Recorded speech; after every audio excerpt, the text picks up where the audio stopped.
New at 9, it's a sign of progress as Milwaukee County and its community partners take down abandoned tents in MacArthur Square outside of the courthouse. Before winter's arrival, dozens of homeless people had been living there. As Madeline O'Neill shares, there's still a lot of work to be done. Most of the tents in MacArthur Square near the courthouse here are now gone. The county and its partners say about 95% of people who were living here have now been moved safely indoors. It's just so crazy how our weather changes, and it changes the look of homelessness too.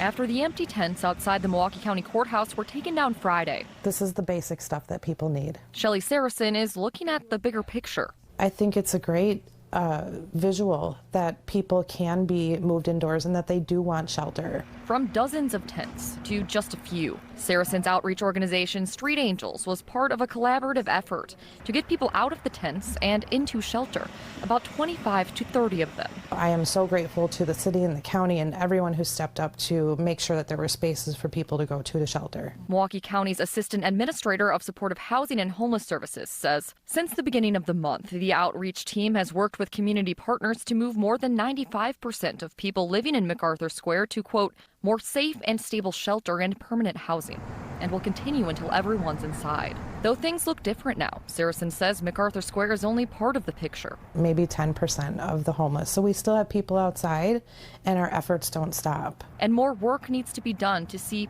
permanent change here. Until we solve the issue of the affordable housing crisis in Milwaukee, we are going to have people, unfortunately, living in tents. The goal with people in temporary housing is to get them connected with case managers and get permanent housing so they don't have to come back here with a tent in the spring. In Milwaukee, Madeline O'Neill, FOX 6 News.